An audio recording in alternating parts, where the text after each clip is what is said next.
우리 하나님 말씀 보시겠습니다. 디모데후서 3장 16절에서 17절의 말씀입니다. 우리 찾으시면 우리 한 목소리로 우리가 읽도록 하겠습니다. 모든 성경은 하나님의 감동으로 된 것으로 교훈과 책망과 바르게 함과 의로 교육하기에 유익하니 이는 하나님의 사람으로 온전하게 하며 모든 선한 일을 행할 능력을 갖추게 하려 함이라. 아멘. 오늘 말씀의 제목을요, 우리가 말씀으로 살아가야 하는 이유라고 한번 붙여봤습니다. 우리가 이 말씀, 여기 있던 말씀 가지고요, 오늘 우리에게 주시는 하나님의 음성이 있습니다. 그 음성을 우리가 주위에서 듣고 또 나의 계획이 있고 또 내가 오늘 하루 살아가야 될 일들이 있지만 우리는 말씀을 따라가라 사는 삶.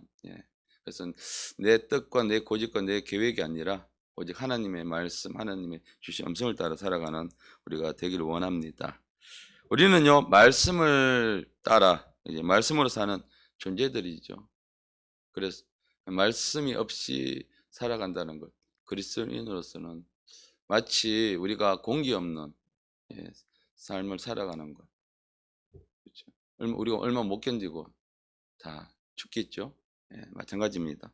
말씀이 없다는 것은 우리가 마치 공기 없는 세상에 살아가는 것과 마찬가지고 내가 숨을 쉬지 않고 살아가는 것과 마찬가지인 거겠죠. 우리가 말씀을 따라 살아가는 존재인데 그것이 우리를 성장시키고 우리를 죄로부터 그 말씀이 지켜주는 힘이 되고 방패가 되는 것입니다. 여러분, 이 말씀이 없이 살아간다. 마치요, 전쟁터에 군인이 나가는데 무기 없이 나가는 군인과 같다고 볼 수 있죠. 군인인데 전쟁을 치러야 되는데 무기 없이 나간다. 얼마나 위험한 일입니까? 여러분, 혹시 여러분이 이번 한 주간 이제 오늘 금요일인데 한 주간 동안 여러분들을 붙잡게 했던 그 말씀이 있습니까? 여러분이 붙잡고 갔던 그 말씀이 있습니까? 저는요, 이번 새벽 계속해서 이제 우리가 재정에 대해서 선포했을 때에 월요일부터 제가 붙잡은 말씀은 이 말씀이었습니다. 아이고, 제가 못 띄웠는데, 신명기 8장 18절 말씀인데요. 내 하나님 여호와를 기억하라. 그가 내게 재물 얻을 능력을 주셨음이라. 이같이 하시면 내 조상들에게 맹세하신 언약을 오늘같이 이루려 하심이라.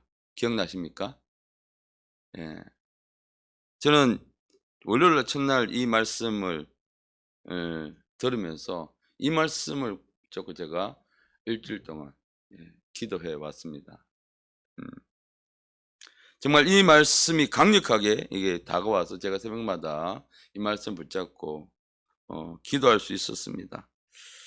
여러분, 우리가 말씀을 암송하고 또 말씀을 묵상한다는 것, 저는 그래서 계속 이제 기도할 때마다 이 말씀을 이제 암송하고 또 이 말씀을 묵상하면서요 계속 그렇게 선포해 왔습니다.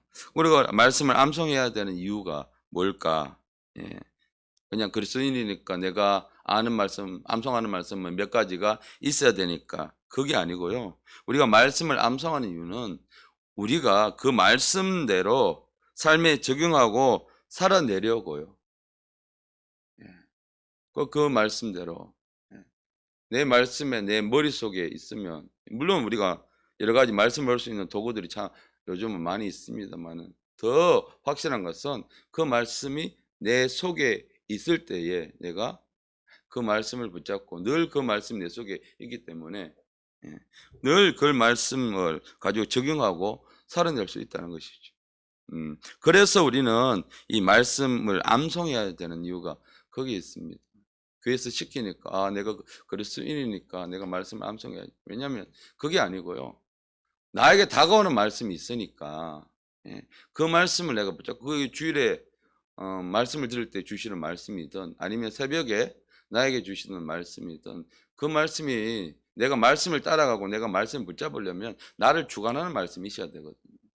그러려면 내가 어떻게 해야 합니까? 이 말씀을 붙잡고 암송하는 말씀, 중얼거리는 묵상하는 말씀은 있어야 그 말씀이 내 삶을 이끌어간다는 것이죠.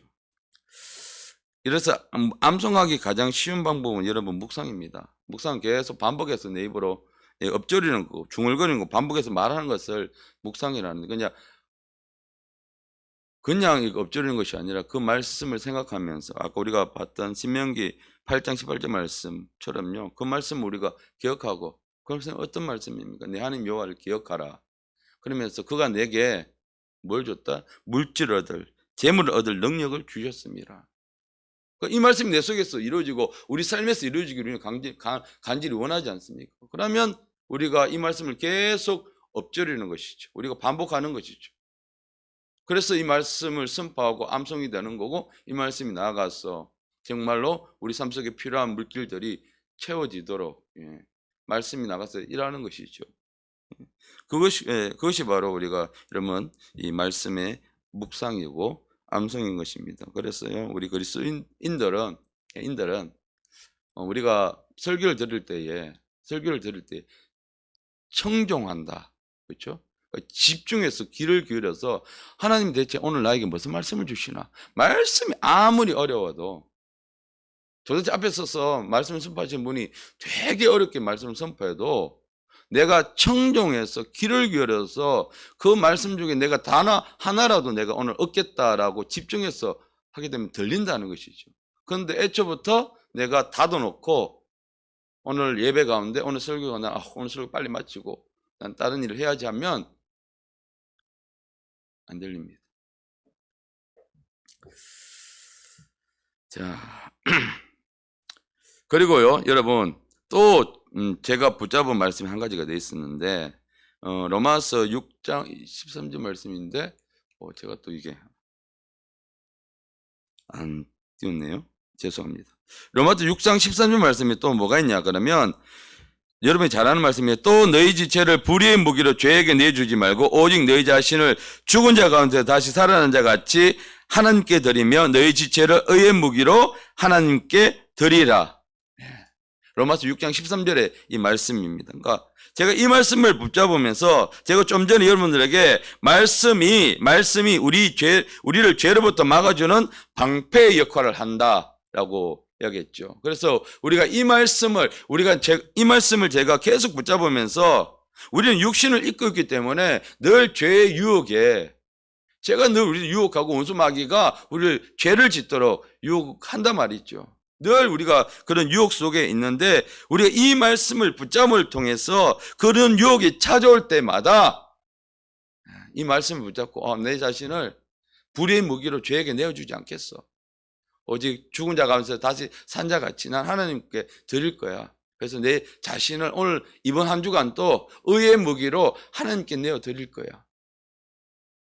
이렇게 우리는 육신을 입고 있기 때문에 목사도 마찬가지고 아무리 열심히 기도해도 그 유혹은 끊임없이 우리를 찾아온단 말이죠. 그러면 내가 이 말씀이 없을 경우에 내가 방패가 없을 경우에 원수가 불화살을 쏴서 나를 공격해 온다 할지라도 내가 막을 수 있는 게 없지 않습니까? 그럴 때 우리가 말씀을 선포함을 통하여서 우리 자신을 지키고 막을 수가 있게 된다는 것이죠. 여러분, 말씀이 우리 삶의 힘입니다. 아멘. 치료도 재정도 가정의 회복도 모두 어디에 있다? 말씀을 믿고 선포할 때 이루어집니다. 도무지 안 의지를 말씀 없고 말씀 앞에 깨어지지 않을 고난과 풀어지지 않을 문제는 없습니다.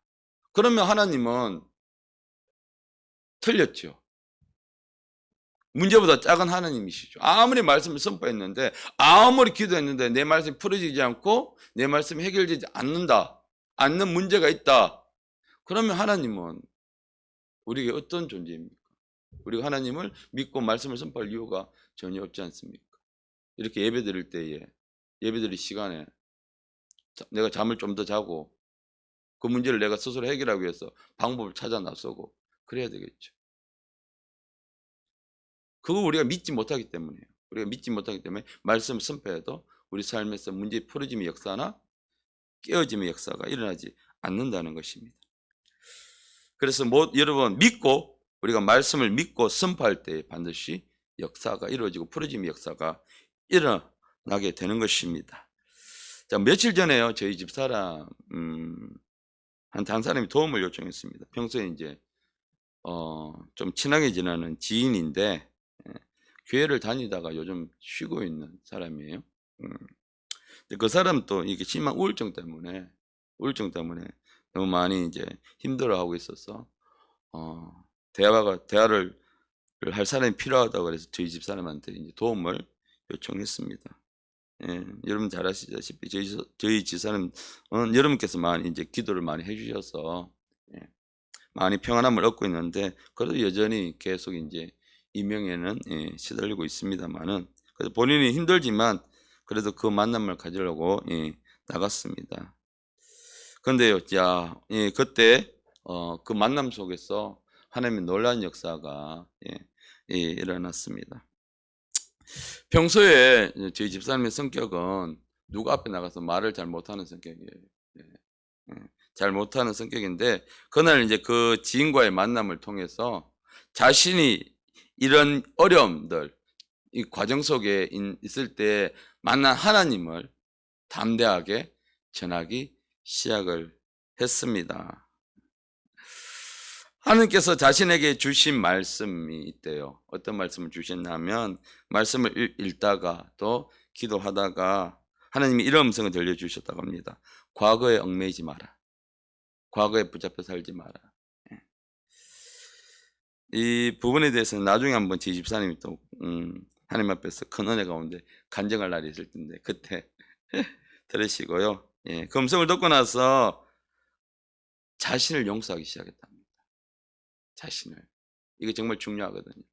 자신을 용서하지 못하는 사람이 너무나 많이 있습니다. 자신이 용서 안 되니까 누구도 용서가 안 되는 것이고 나를 이렇게 만든 사람들도 계속 원망하게 되는 거. 결국은 계속 원망밖에 안 나오게 되는데 그 음성을 듣고 나서 자신을 용서하기 시작했고 그때부터 하나님의 말씀이 믿어지기 시작했다라고 그 지인에게 그렇게 고백을 했습니다. 그러면서요 그 사람에게 다시 하나님을 찾으라고 하나님 앞에 나오라고 교회를 끊고 나서 그 지인이 내가 두 번 다시는 교회를 안 다닐 거야 라고 그렇게 늘 만나면 이야기했던 그 사람에게 하나님을 다시 찾으라고 권면을 했습니다. 그런데 그 말을 하면서 그 만남을 가지면서 본인이 되게 신기했다고 합니다.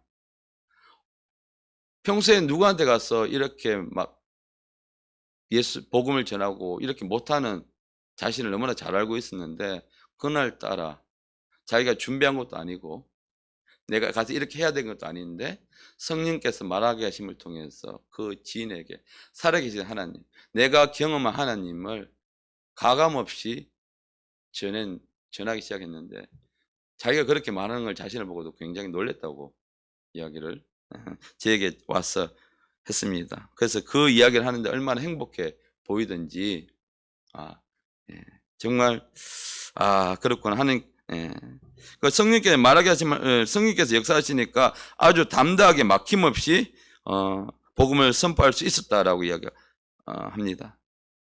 저도 그런 저희 집사람의 이 변화를 보면서 완전히 180도 바뀐 영적인 상태를 보면서 너무나 큰 도전을 받고 있고 또 놀라고 또 저도 진짜 많이 기도를 했는데 옆에서 그렇게 아프고 힘드니까 남편이 해줄 수 있는 게 없습니다. 대신 아파줄 수 있는 것도 아니고 뭔가 도움이 되고 싶은데 해줄 수 있는 게 없는데 기도 정말 기도 많이 했습니다. 그 기도에 하나님께서 응답해 주셔서 너무나 감사를 드리고 있습니다. 그래서 요즘 더 많이 이제 저희 집사님이 말씀을 읽고 있고 더 많이 기도를 하고 있고요. 요즘 말씀에 빠져 사는 삶을 살고 있습니다. 물론 아직까지 여전히 육신의 문제는 남아 있습니다. 여전히 들립니다.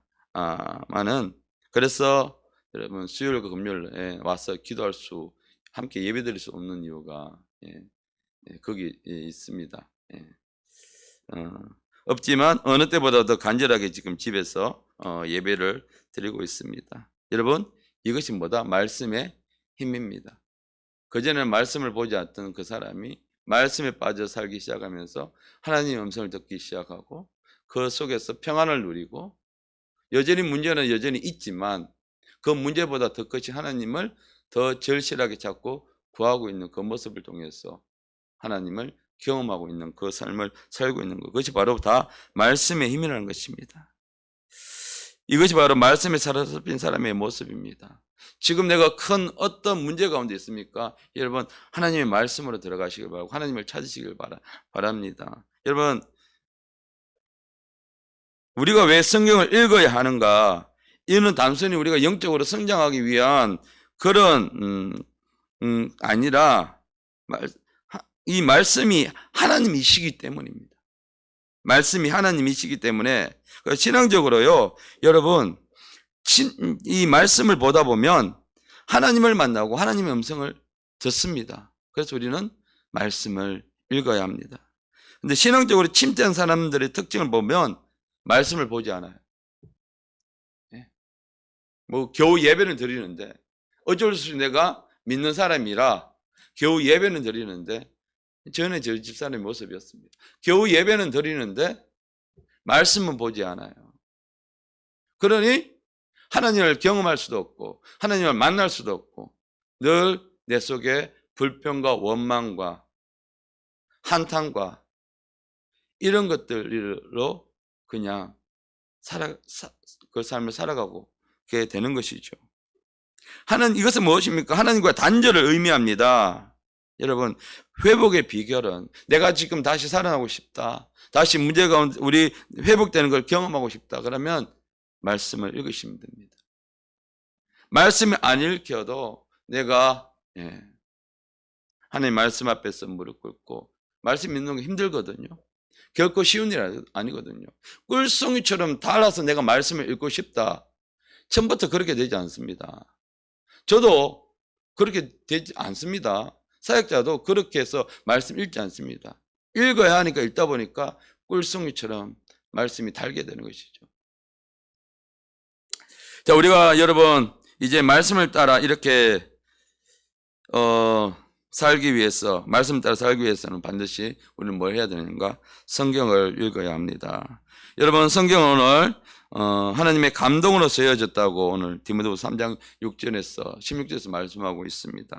하나님은 모든 성경은 하나님의 감동으로 된 것으로, 성경은요 하나님의 영감으로 기록된 이 책, 이 성경을 읽게 되면 하나님을 알 수가 있습니다.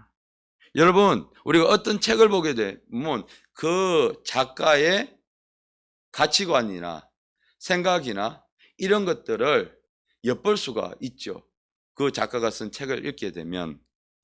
성경도 마찬가지입니다. 그처럼 성경은요 누구에 대한 기록입니까? 하나님에 대한 기록이고 또 구원자 예수 그리스도에 대한 기록이 바로 성경인 것입니다.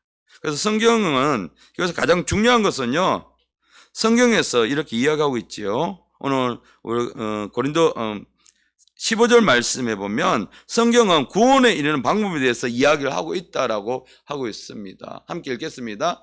성경은 능히 너로 하여금 그리스도 예수 안에 있는 믿음으로 말미암아 구원에 이르는 지혜가 있게 하느니라. 아멘. 우리가 성경의 가장 중요한 핵심 가치, 구원에 이르는, 우리를 구원해 주는 그것에 대해서 성경은 기록하고 있는 것이죠. 이것이 바로 성경의 가장 큰 목적입니다. 우리가 어떻게 하면 구원을 얻을 수 있는가를 가르쳐 주는 것. 여러분, 그것이 어떤 율법의 행위가 아닌 예수 그리스도를 믿을 때에 구원을 받을 수 있다. 그리스도 예수 안에 있는 믿음으로 말미암아 우리는 구원을 받을 수 있다. 말씀입니다. 그래서 우리가 성경을 읽어야 되는 분명한 이유가 여기에 있습니다. 이 구원은 무엇입니까? 우리가 질병으로부터 우리를 구원해 주시고, 우리가 가난으로부터 우리를 구원해 주시고, 우리 근본적으로 우리 생명을 구원해 주시는 그 지혜가 어디에 있다? 성경에 있다는 것입니다. 그런데 성경을 읽지 않아요. 읽지 않으면서 성경을 보지 않으면서 이렇게 지혜가 있다고 이야기했는데도 보지 않으면서 복 받기만 바라는 그 신앙을 우리는 버려야 한다는 것입니다. 성경을 볼 때에 그 지혜가 우리에게 주신다는 것이죠. 그래서 우리는 성경을 반드시 읽어야 합니다. 여러분 또 신학에는요 이런 두 가지 이론이 있습니다. 한 가지는 성경 영감성 이론과 성경 무호성 이론, 두 가지 이론이 있어요. 자, 이거 성경 영감성은 뭐냐 그러면 우리가 16절에 처음에 우리가 봤던 모든 성경은 하나님의 감동으로 된 것으로, 여기 있는 66권의 모든 성경은 하나님의 감동으로 쓰여졌다라는 것이 첫 번째 이론입니다. 여기를 읽다 보면 이건 하나님의 영감보다 이 저자 바울의 생각이 있네? 라고 혹은 그렇게 기록된 부분들이 간혹 있어요. 내 아들 사랑하는 디모데에게 편지하노니 하면서 내가 너를 이렇게 보냈다. 이거는 가만히 생각해 보면 하나님의 영광과 별 관계가 없네. 그런데 분명히 성경이 이야기하고 있죠. 모든 성경은 하나님의, 여기 있는 1.1획도 점조차도 하나님의 영감에 의해서, 기록은 하나님께서 그 저자를 통해서 기록하셨지만 그렇기 때문에 하나님의 영감으로 쓰여진 때문에 성경에는 무엇성 하나의 오류도, 어떤 오류도 성경에는 없다. 이것이 성경을 하고 있는 신학이 이야기하는 큰 두 가지 이론인 것이죠. 그럼 성경에서 오류가 있다. 그러면 하나님도 오류가 있다는 것. 하나님 믿지 못하는 것이죠. 일부의 어떤 학자들이 그런 오류나 이것을 이야기는 합니다. 이거는 분명히 사람의 생각과 감정인데 라고 비판하는 일부 학자들이 있습니다. 그 사람의 깊숙한 속을 내려보면 하나님을 믿지 못한다는 거예요.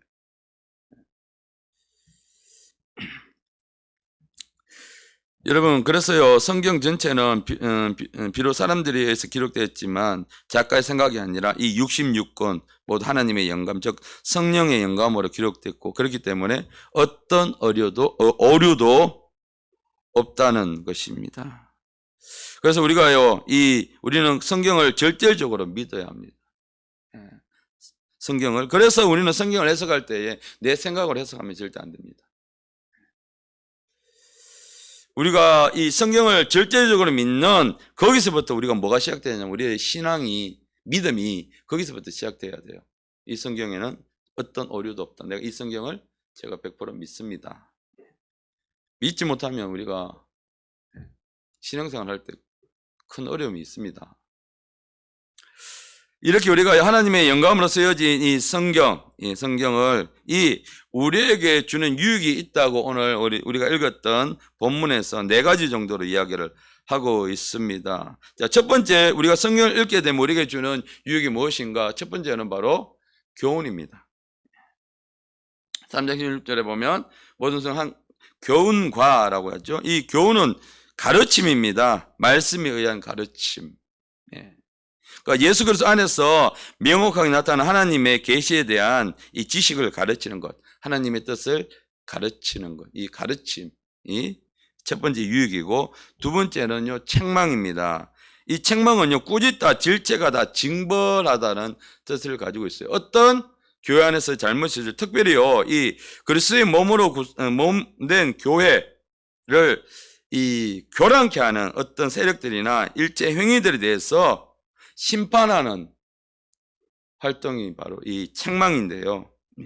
우리가 교회 안에서 어떤 일, 그렇죠? 교회를 혼란스럽게 하고 어떤 교회를 어려움에 빠뜨리는 일들에 대해서 우리가 감정적으로 하는 것이 아니라 성경 말씀을 통해서 치리를 해야 하고 징벌하고 다스려야 된다는 것입니다.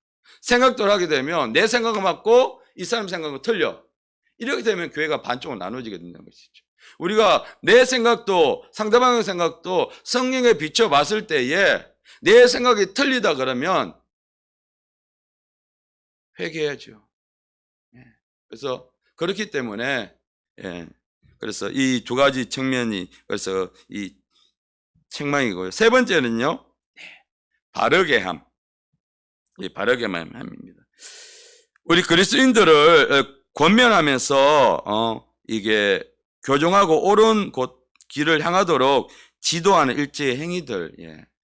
어떤 분이 신앙생활을 할 때 힘들어하거나 또 자기 식대로 할 때에 내가 알고 있는, 내가 경험했던, 내가 다녔던 그 신앙이 아니라 말씀을 통해서 그 사람의 권면을 해주는 거예요. 그렇게 되면, 그렇죠? 말씀이 그 사람이 들어가서 그 사람을 바르게 세우는 역할을 하지만, 내가 보는 입장에서 그 사람을 교정하게 되면 내 감정이 들어가게 되고 내가 했던 신앙생활을 옳게 되고, 그러고 결국 어떻게 됩니까? 예, 상처받게 되는 것이죠. 내 잣대로 그 사람을 정죄하게 되는 것이죠. 그래서 우리는 절대적으로 말씀에 비춰 봤을 때에 이 사람이, 내가 보기에 이 사람이 지금 신앙생활을 이상하게 한다고 할지라도 기도하면서 말씀으로 권면해 줘요. 집사님, 하나님 오늘 이 말씀 통해서 뭔가를 주시는 것 같은데 이 말씀 깊게 한번 읽어보시고 묵상해 보세요. 만약에 정말 내가 그 사람에 대해서 권면할 이런 마음이 생길 때에 반드시 말씀을 통해서 우리는 여기 바르게 권면을 해야 합니다. 이것이 바르게 함이고요. 네 번째가 바로 의로 교육하기. 예, 유익하다. 이게 교육하기에는 훈련이라는 의미가 있습니다. 훈련. 의로 훈련받기. 예. 그래서 하나님의 거룩한 뜻을 뜻 안에서요, 그리스도인들을 훈련시키는 것. 예. 우리가 교회 안에서 성경 공부하는 것. 예. 사역자가 알고 있는 어떤 지식으로 이 사람들을 트레이닝 시키고 내가 원하는 방법으로 이 사람을 만들고 하는 것이 아니라 말씀을 통해서 하나님 앞에서 세우는 것. 예. 반드시 가장 좋은 것은 바로 성경이죠. 성경입니다. 가장 그래서 훈련시키고 연단시키는 역할을 하는데 그게 가장 좋은 것이 바로 뭐다? 성경이다. 그래서 오늘 우리가 봤던, 우리가 성경을 읽게 되면 우리는 이런 유익함을 통해서 우리가 세워지게 되는 것이죠. 그래서 교훈과 책망과 이 두 가지는 교리적인 부분입니다. 교리적인 부분들. 교회 안에서 교리적인 부분들. 그리고 바르게 함과 의로 교육하기에는 이건 무엇입니까? 우리가 실질적으로 우리가 행해야 될 모습들에 대한 부분들. 그래서 우리가 성경을 읽게 되면 교회가 아주 건강하게 세워질 뿐만 아니라 우리 가정과 내 삶이 이렇게 바르게 세워지는 역할을 하게 되는 것이죠. 이 네 가지가 바로 성경이 우리에게 주는 뭐다? 유익이라는 것입니다. 그래서 우리는 성경을 놓으면 안 돼요. 학생이 교과서를 냅두고 그냥 학원에 가서 그냥 배우는 막 가지고 공부하면 그 당시에는 점수는 나올 수 있겠지만 이 사람은 금방 멀어질 수밖에 없습니다. 마찬가지입니다.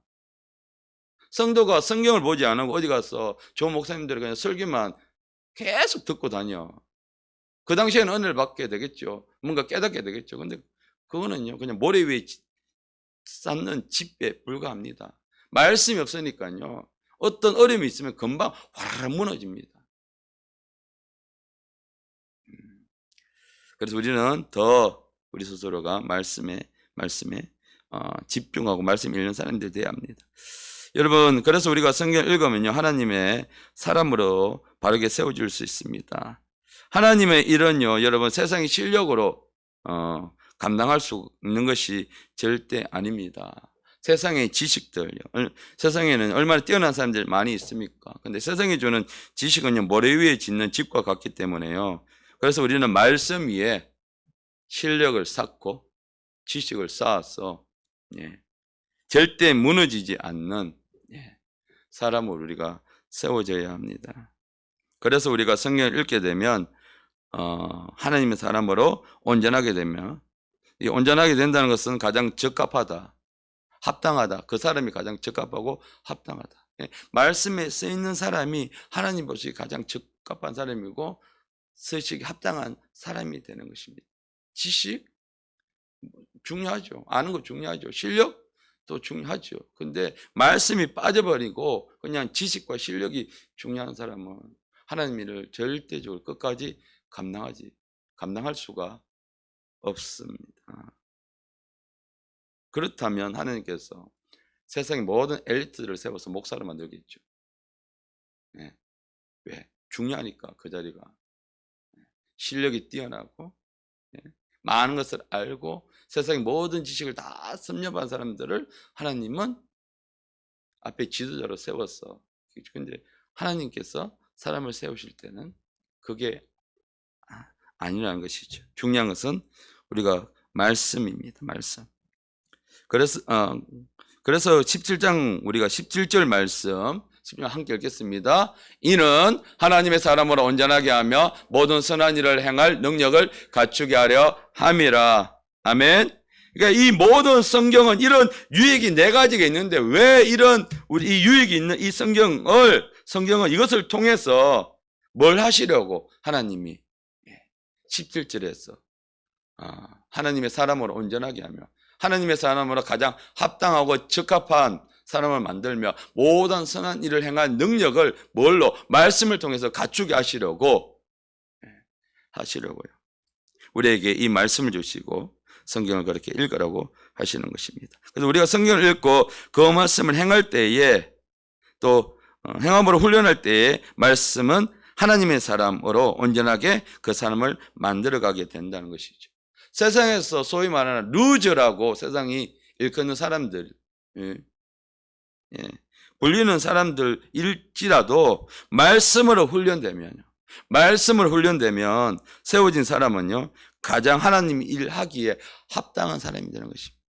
비록 세상에서 실패한 사람이라 할지라도, 그래서 세상에서 이 사람은 루저라고 부르는 사람이라 할지라도, 실패자야 당신은 라고 할지라도 그 사람이 말씀 앞에 세워지게 되면 하나님 앞에 가장 적합한 사람이 된다는 것입니다. 그래서 우리는요 말씀을 따라 살아야 합니다. 성경은 세상의 어떤 책보다 나를 하나님의 사람으로 바르게 세우기에 합당한 책이 바로 이 성경입니다. 그래서 우리는 말씀을 따라 살아야 합니다. 우리가 성경을 읽어야 되는 이유는요, 이 거짓 진리, 세상에 판치고 있는 이 거짓이 진리가 된 이 세상에서 우리가 진짜를 분별할 수 있는 방법은 오직 말씀밖에 없습니다. 말씀은 예수님 시대의 그 말씀이나 지금 말씀의 1.1획도 변하지 않는 것이 바로 말씀이기 때문에. 근데 세상 모든 것은 기준이 바뀌고 가치관도 다 바뀝니다. 10년 전에 맞았던 그것이 지금은 틀릴 수도 있고요. 그 전에 틀렸던 그것이 지금은 맞을 수도 있는 것이 세상의 이치와 이론입니다. 세상의 절대적인 이론은 없다는 것이죠.